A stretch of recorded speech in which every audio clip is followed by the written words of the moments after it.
Bonjour, alors concernant le chapitre et la partie sur les titrages avec suivi colorimétrique, comme dans le TP numéro 13, une petite fiche bilan qui récapitule un petit peu tout ce que vous devez savoir par rapport à la pratique de cette partie, notamment du TP. Je vous rappelle que vous avez utilisé une solution de concentration connue qu'on appelle le réactif titrant, qui se trouve dans la burette. Et ensuite, vous avez placé dans l'Erlenmeyer, parce que vous avez prélevé un volume précis à l'aide d'une pipette jaugée. C'était un volume de 10 millilitres de solution dont on voulait connaître la concentration, et on appelle le réactif titré. Ce principe ici donne lieu à une réaction entre les deux réactifs, le titrant et le titré. On a une transformation chimique. Et cette transformation chimique ici, eh bien, on la perçoit grâce à un changement de couleur. Donc c'est pour ça qu'ici on appelle ça un titrage colorimétrique et c'est ce qu'on appelle l'équivalence. Alors, il y a plusieurs possibilités. Soit le réactif titré est coloré au départ et au fur et à mesure, il va être consommé parce que il va réagir avec le réactif titrant et au moment de l'équivalence, eh bien, il aura complètement disparu parce que lui, cette quantité-là, elle est connue. On avait un volume de 10 millilitres et lui, en fait, petit à petit, il vient réagir, le titrant vient réagir avec l'espèce chimique qui est dans le titré. Et si votre solution ici de réactif titré est coloré, à un moment donné, lorsqu'on aura atteint l'équivalence, il aura complètement disparu et du coup, la solution se décolore. Elle va passer ici de coloré à incolore. À l'inverse ici, si cette fois-ci c'est le titrant qui est dans la burette qui est coloré et qui réagit avec le réactif titré qui se trouve dans l'Erlenmeyer et qui est incolore, petit à petit, eh bien, la solution, eh bien, va passer ici de incolore, ici, à coloré, lorsque l'on aura atteint l'équivalence. Et parfois, eh bien, il se peut que le réactif titré et le réactif titrant soient incolores tous les deux, et pour essayer de trouver comment dire, le volume équivalent et de le repérer, eh bien, on utilise ce qu'on appelle des indicateurs colorés qui sont choisis de façon particulière. Donc, je vous ai mis ici un graphique qui traduit les quantités de matière des produits et des réactifs formés au cours de cette transformation en fonction ici, VB, du volume ici qui est dans la burette, c'est-à-dire du volume titrant. Donc au départ, on a vos réactifs qui, en tout cas un qui va disparaître au fur et à mesure. Celui qui disparaît au fur et à mesure, c'est celui qui est présent ici. Et il réagit instantanément avec celui qui est dans la burette, c'est-à-dire le réactif titrant. Lui, en fait, il est en défaut. Il est en excès. Donc ça veut dire que lui, il est consommé instantanément et il se forme dès qu'on a une goutte de titrant qui réagit avec le titré, il se forme des produits. Voilà.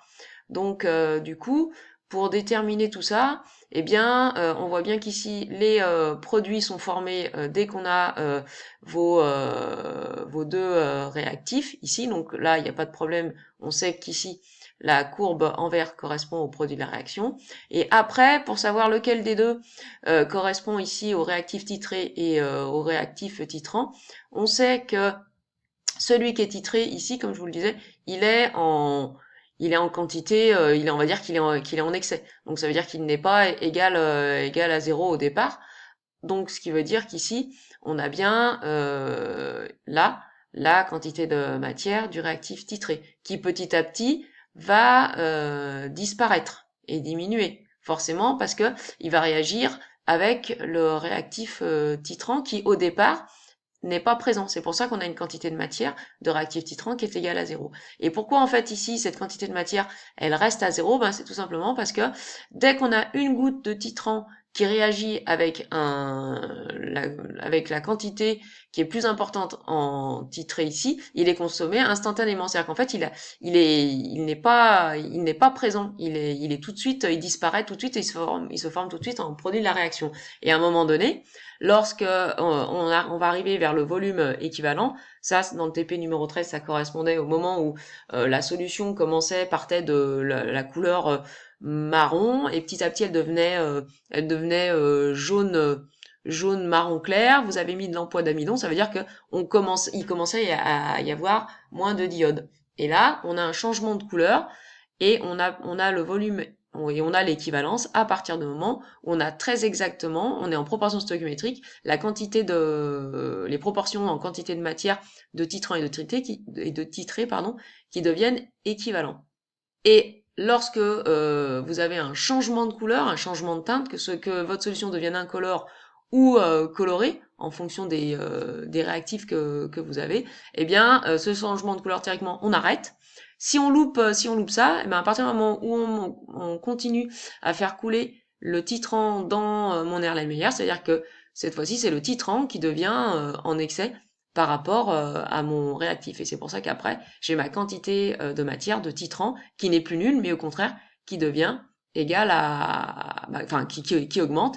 Et au contraire, l'autre, comme il n'y en a plus, ici, ce qui était dans mon Erlenmeyer, du coup, ça devient nul. C'est-à-dire qu'en fait, il a complètement été consommé. Donc, on peut rajouter autant de titrants qu'on veut, on n'arrivera pas à produire quelque chose qu'on a consommé.